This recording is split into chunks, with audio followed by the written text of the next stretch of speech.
Baik, Bismillahirrahmanirrahim. Assalamualaikum warahmatullahi wabarakatuh. Perkenalkan, nama saya Sarbidi Astuti dengan NIM H54012210078. Hari ini saya akan mendemonstrasikan bagaimana cara menganalisis ARDL di RStudio. Baik, pertama-tama kita masukin RScript dulu untuk menuliskan rumus-rumus yang ntar mau kita pakai. Jadi di sini rumusnya udah aku siapin ya, jadi tinggal paste aja.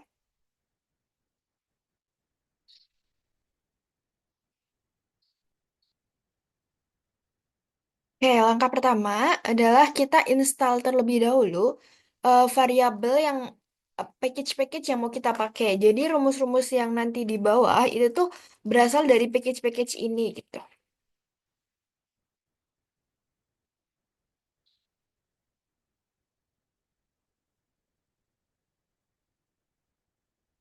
Oke, lanjut. Setelah kita install, kita centang seperti ini. Oh, masih loading ternyata. Dicentang seperti ini ya, biar lebih cepat. Ininya pakai library aja.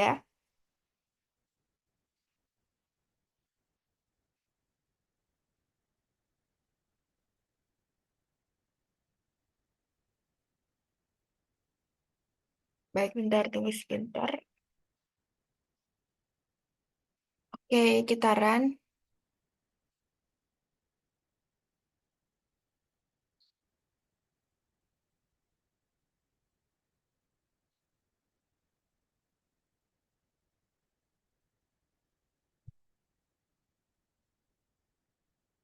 Oke, sebelum kita mulai, kita import terlebih dahulu datasetnya di file, lalu import dataset from Excel, browse,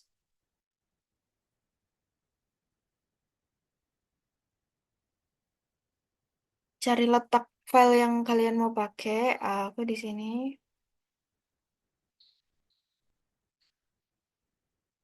Oke, bentar lagi loading. Oke, import.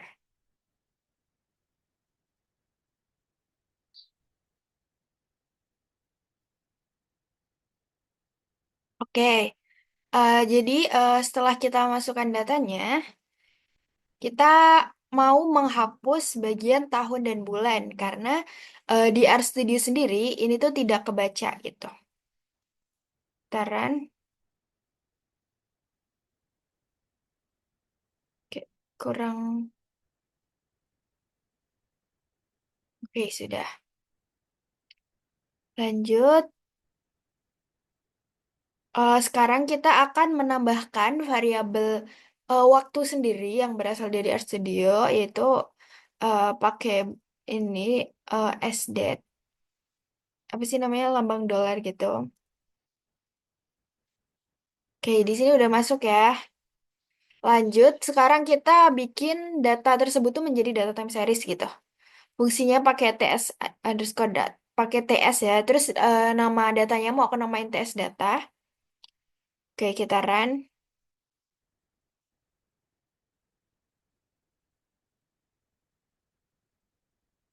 Oke, ini sudah jadi data time series ya. Kita lanjut. Selanjutnya adalah kita analisis stasioner dari masing-masing variabel yang ada. Pertama BI rate, kedua inflasi, lalu ketiga IHK. Oke, pertama kita di tingkat level terlebih dahulu. Oke, ternyata belum stasioner ya guys, masih 0,0, masih 0,555 gitu. Oke, kita ke diferensiasi pertama.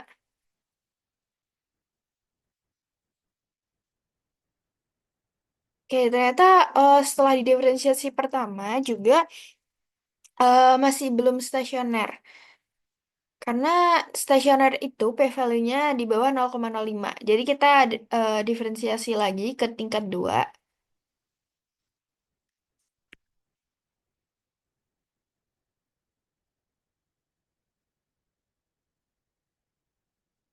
Baik, di sini tertera p-value-nya sudah di bawah 0,05. Berarti buat data ke satu atau BI rate itu sudah stasioner. Lalu kita lanjut ke data kedua, yaitu inflasi. Kita run. Oke, buat data inflasi sendiri, p-value-nya udah di bawah 0,05, jadi sudah stasioner, tidak perlu kita diferensiasi lagi. Lalu lanjut ke ADAF test.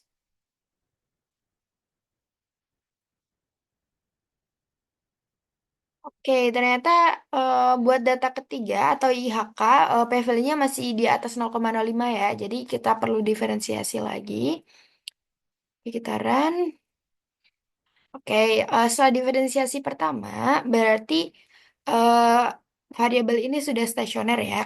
Jadi buat data pertama atau BI rate itu stasioner di tingkat 2, tingkat diferensiasi kedua.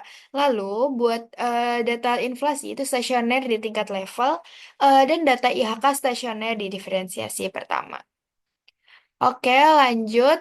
Kita tetapin buat TS data yang tadi, data time seriesnya menjadi data frame agar kebaca untuk analisis ARDL. Kiran.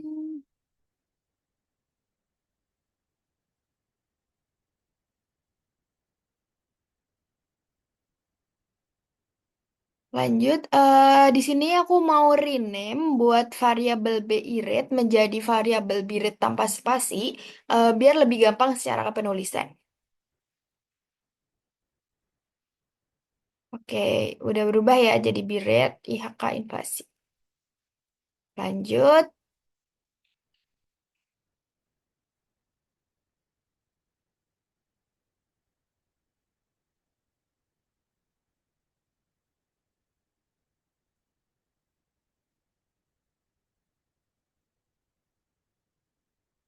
Oke, lanjut. Sekarang kita menentukan model terbaik dari ARDL menggunakan fungsi auto ARDL. Kita langsung run aja. Oke, kita summary yang base modelnya aja ya langsung. Oke, ini p-value-nya sudah di bawah sangat jauh ya 0,05. Jadi sudah signifikan.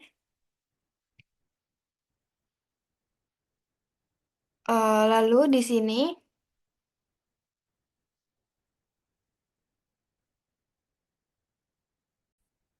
Baik, pertama kita lihat dari buat estimate di sini.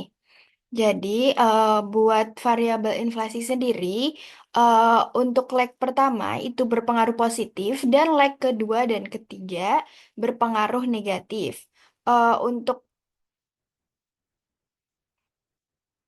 Untuk p-value-nya ini masih eh, di atas 0,05, jadi kurang signifikan. Dan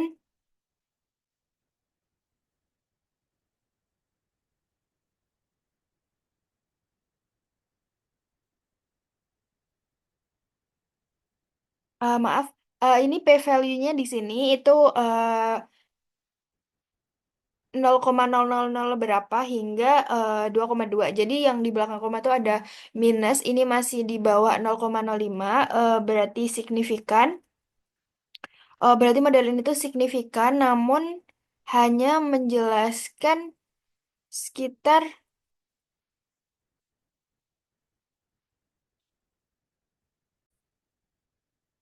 hanya mewakilkan sekitar 32% dari penyebab inflasi gitu. Jadi model ini tuh hanya memodelkan 0,32%-nya gitu. Sedangkan variabel sisanya itu dipengaruhi oleh variabel lain. Lanjut, kita tes buat Jarque-Bera tesnya.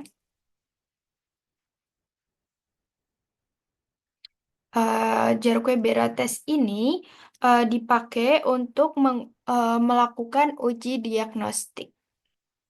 Kita langsung run aja. Jadi buat di sini p-value-nya kurang dari 0,05 berarti residualnya tidak normal. Bisa dilakukan transformasi data atau meninjau ulang model. Lalu lanjut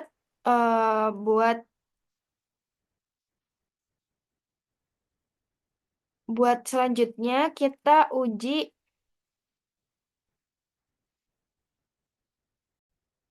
Lalu selanjutnya kita uji kointegrasi menggunakan bound F-test. Kita run aja.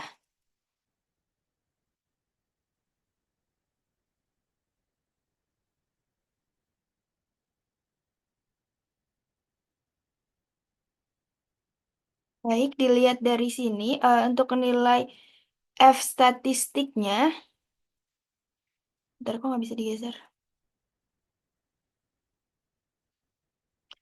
Kita lihat nilai p-value aja. Nilai p-value-nya di di atas 0,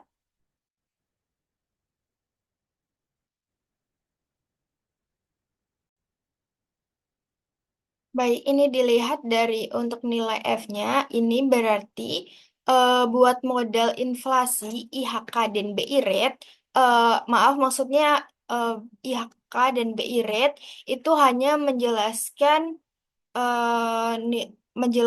inflasi sebesar 3,8483. Dan ini tuh masih kurang signifikan gitu, masih terlalu kecil. Dan untuk nilai p-value-nya sendiri itu di atas 0,05 sehingga kita gagal menolak H0 sehingga untuk apa namanya?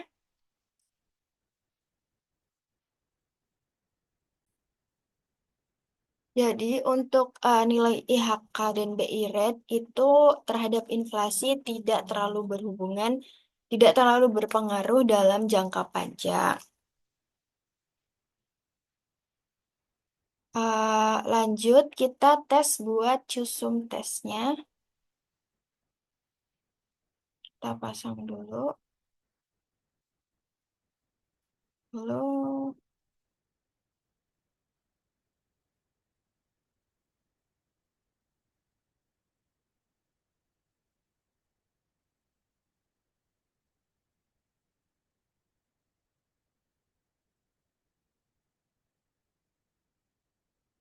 Baik, di sini bisa dilihat untuk nilai cusum tesnya sendiri itu di di sekitar waktu segini itu eh, melewati batas merah gitu sehingga tidak signifikan.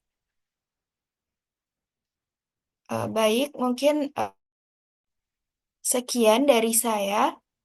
Sekian demonstrasi dari saya. Wassalamualaikum warahmatullahi wabarakatuh.